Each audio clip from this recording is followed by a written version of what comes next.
ভাবুন তো আপনি অনেক টাকা খরচ করে ওয়েডিং ফটোগ্রাফার হায়ার করেছেন আপনার ইভেন্টের জন্য, অথচ আপনার ছবি খারাপ হয়েছে। এর পেছনে কারণ কি হতে পারে? না, অনেকগুলো কারণ হতে পারে, সেটা আপনি ভেবে বের করতেই পারেন।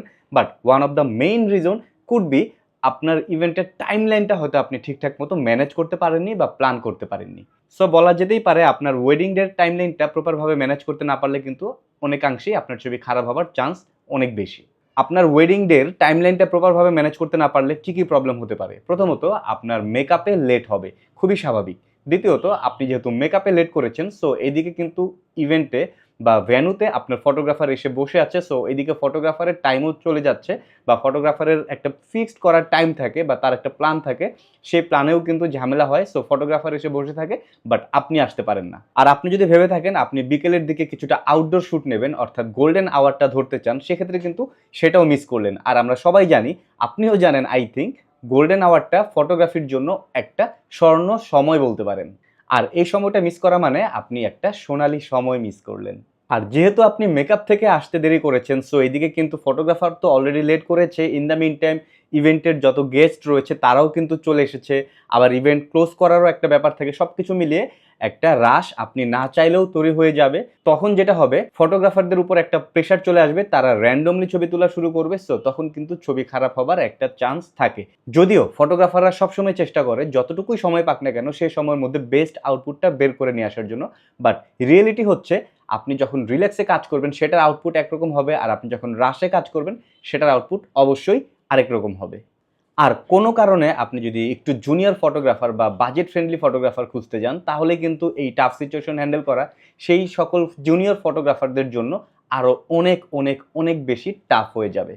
সো এই টাইমিংয়ের উপরেই আপনার ওয়েডিং ফটোগ্রাফি কেমন হবে সেটা অনেকাংশেই ডিপেন্ড করে। দেখেন, ভালো ছবি তোলার জন্য সময়টা যেমন দরকার, সেই সময়টা আসলে ফটোগ্রাফাররা কী করে? অবশ্যই সেই ছবিটা তোলার জন্য যেভাবে লাইট সেটআপটা করা দরকার, যেভাবে পোজিংটা করা দরকার, যেরকম এক্সপ্রেশন দরকার, এই জিনিসগুলো সেট করে। সো এই জিনিসগুলো প্রপারলি সেট করতে না পারলে অবশ্যই সেই ছবিতে ইফেক্ট পড়বে। অ্যাট দ্য সেম টাইম নানা ধরনের স্পেশাল মোমেন্টগুলোও কিন্তু মিস হওয়ার চান্স থাকে। আবার আপনার ইভেন্টে যদি নানা ধরনের অ্যাক্টিভিটিসের কোনো প্ল্যান থাকে, সেই অ্যাক্টিভিটিসগুলো কিন্তু অনেক সময় স্কিপ করে যাওয়া লাগে। সো আপনার ইভেন্টের স্বাদ অনেকাংশেই কিন্তু মার খেয়ে যাচ্ছে। এখন হয়তো বলতে পারেন যে, রাজু ভাই অনেক তো প্রবলেমের কথা বললেন, সলিউশন কি? দেখেন, সলিউশন আপনাকেই সেট করতে হবে। আমি এখানে বসে সলিউশন দিতে পারবো না, কেননা টাইমিংটা আপনার উপর। বাট যেহেতু আমি নিজে অনেক বছর ধরে ওয়েডিং ফটোগ্রাফি করছি, আমার এক্সপেরিয়েন্স থেকে আপনাদের সাথে জাস্ট একটা এভারেজ আইডিয়া শেয়ার করতে পারি। দেখেন, আপনার ওয়েডিং এর টাইম যদি হয় দুপুরে, তাহলে অবশ্যই আপনি মেকআপের জন্য রেডি হয়ে বের হবেন সকালে। দ্যাট মিনস প্রথমে মেকআপ আর্টিস্টের সাথে আপনাকে কথা বলতে হবে সে কয়টা থেকে মেকআপ শুরু করবে এবং কয়টা বাজে শেষ করবে। যদিও সে একটা টাইম দিয়ে দেবে, তারপরও আপনি হাতে আরও এক্সট্রা আধা ঘন্টা থেকে 1 ঘন্টা ধরে নেবেন। ওকে ফাইন, ধরে নিলাম মেকআপ আর্টিস্ট সময় মতো মেকআপ করে আপনাকে রেডি করে ছেড়ে দিল। রাস্তায় কিন্তু জ্যাম লাগতে পারে। এই জ্যামের অজুহাত আমরা আসলে কেউ মেনে নিতে রাজি হই না, কারণ আমরা জন্মের পর থেকে এইটা দেখে ইউজ টু। সো রাস্তায় যে জ্যামটা লাগতে পারে, সেই জ্যামের কথা মাথায় রেখে আপনি ওইভাবে টাইমিংটা সেট করবেন। এখন হয়তো আপনি ভাবতে পারেন যে, ভাই আমার প্রোগ্রাম তো শুক্রবারে রাস্তাঘাটে জ্যাম কম থাকে। বাট আপনার লাক যদি খারাপ থাকে, আই ডোন্ট মিন আপনার লাক খারাপ, বাট যদি খারাপ থাকে, ইন কেস দেখা যাবে সেই দিনই সবথেকে বেশি জ্যামটা লাগবে। সো রাস্তায় যে জ্যামটা পড়তে পারে সেই টাইমিংটাও আপনাকে মাথায় রাখতে হবে। ওকে ফাইন, ধরলাম আপনার জ্যাম ট্যাম পার হয়ে আপনি ইভেন্টে চলে গেছেন।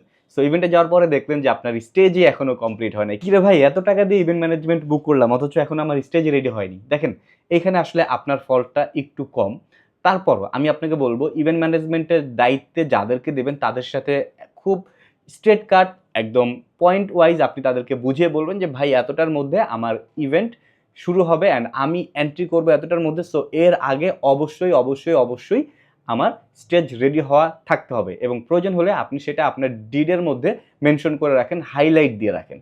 ওকে ফাইন, সব ইভেন্ট ম্যানেজমেন্ট তো আসলে এরকম না। মোস্ট অফ দ্য ইভেন্ট ম্যানেজমেন্টই আসলে খুব ভালোভাবে পারফর্ম করে। সো ধরেন আপনার স্টেজও কমপ্লিট, আপনি স্টেজে চলে এসেছেন, আপনার ফটোগ্রাফার এখনো আসেনি। সেক্ষেত্রে কি করবেন?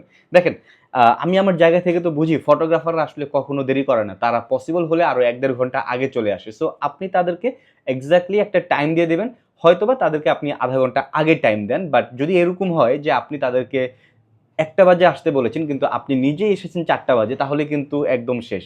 সো এই কাজ করা যাবে না। তাহলে একটা মানুষ বা একজন ফটোগ্রাফার সে যখন বসে থাকতে সময় চলে যাচ্ছে, সে ছবি তোলার প্রতি ডিমোটিভেটেড হয়ে যেতে পারে বা তার শরীরে এক ধরনের অলসতা চলে আসতে পারে। সো এই কাজটা করা যাবে না। আপনি প্রপারভাবে টাইমিংটা শুরু থেকে যদি মেইনটেইন করে আসেন, সেইভাবে হিসাব করে আপনি ফটোগ্রাফারকে টাইম দেবেন।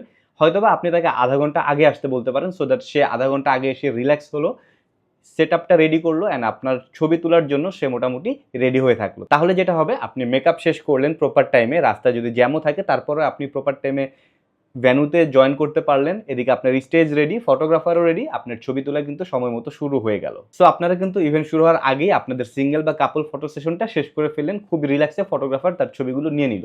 আর আপনার প্ল্যানিং যদি থাকে যে আপনারা ইভেন্টের শেষে কাপল ফটোশ্যুট করবেন, তাহলে সেই ব্যাপারটাও প্রপারলি আপনার ফটোগ্রাফার টিমের সাথে কথা বলে নেবেন। সেটা যদি আপনার ফটোগ্রাফার রাজি হয়, সেক্ষেত্রে সেই ফটোগ্রাফারকে হায়ার করবেন, আদারওয়াইজ আপনারা অন্য ফটোগ্রাফার হায়ার করবেন। দেখেন, যদি ব্যাপারটা এরকম হয় আপনার ইভেন্ট দুপুরে, তাহলে কিন্তু রাতে আরেকটা শিফট থাকে, একজন ফটোগ্রাফার আরেকটা ইভেন্ট ধরতে পারে। সো আপনি যদি প্ল্যানিং থাকে আপনি ইভেন্টের শেষে ফটোগ্রাফি করবেন, সেই টাইমটা কয়টা থেকে কয়টা পর্যন্ত এক্স্যাক্টলি মেনশন করে রাখেন, তাহলে ফটোগ্রাফারের টাইমিং এর সাথে আপনার টাইমিং এর কোনো ক্ল্যাশ হবে না। সো দেখেন, আপনার কাপল ফটো সেশন শেষ হওয়ার পরে কিন্তু আর তেমন কোনো চাপ থাকে না। এরপর যে চাপটা থাকে সেটা হচ্ছে ব্রাইড বা গ্রুমের একটা এন্ট্রির ব্যাপার থাকে, তাদের ফ্যামিলি ছবি থাকে, তাদের গ্রুপ ছবি থাকে। এই জিনিসগুলো কিন্তু খুব রিল্যাক্সে নিয়ে নেওয়া যায়, এবং এর মাঝে যদি আপনাদের আরও কোনো রিচুয়াল থাকে সেইটারও আপনারা একটা টাইমিং সেট করে রাখেন, যে আপনারা ইভেন্টের দিন বা ভেন্যুতে যখন আপনারা লাঞ্চ বা ডিনারে যাবেন, তার আগে কোন কোন রিচুয়াল করবেন বা তার পরপর কোন কোন রিচুয়াল করবেন। সো এই জিনিসগুলো আপনি যত প্রপারলি করতে পারবেন, দেখবেন আপনার ইভেন্টের ফটোগ্রাফি বা ভিডিওগ্রাফির আউটপুটটা তত বেটার আসবে। এখন কথা হচ্ছে ভাই, ওয়েডিং ব্যাপারটা আসলে অনেক পেঁচানো একটা জিনিস, মানে এখানে অনেক ধরনের প্যারা থাকবে, খুবই স্বাভাবিক। সো এটা যখন আমরা প্ল্যান করব, সেটা কি 100% এক্সিকিউট করা কি সম্ভব কিনা? আমি যদি বলি যে আপনি যদি প্রপারলি প্ল্যান করতে পারেন, সেটা এক্সিকিউট করার 100% চেষ্টা করেন, তাহলে অবশ্যই আপনি সেটাকে 100% এক্সিকিউটও করতে পারবেন। বাট তারপরও যদি আপনি ফেলও করেন, আপনি 100% এফোর্ট দেন, অ্যাটলিস্ট আপনার 80% কিন্তু আপনি এক্সিকিউট করতে পারবেন। বাকি 20% হয়তো 19-20 হবে। বাট আপনি যদি সেই প্ল্যানই না করেন, তাহলে তো আপনার এক্সিকিউশনে কিন্তু পার্সেন্টেজটা অনেক বেশি কমে আসবে। সো ভালো ছবি পাওয়ার চান্সও তখন অনেক কমে আসবে। সো দিন শেষে কথা একটাই, আপনার ওয়েডিং ফটোগ্রাফারের থেকে আপনি যদি ভালো ফটো এবং ভালো ভিডিও এক্সপেক্ট করে থাকেন, অবশ্যই ওয়েডিং ফটোগ্রাফাররাও আপনার থেকে টাইম ম্যানেজমেন্টটা এক্সপেক্ট করে থাকে। আর এই টাইম ম্যানেজমেন্টটা আপনি যত ভালোভাবে বা যত প্রপারলি করতে পারবেন, আপনার ওয়েডিং ফটোগ্রাফি এবং ভিডিওগ্রাফি ততটাই প্রিমিয়াম হবে। Take care.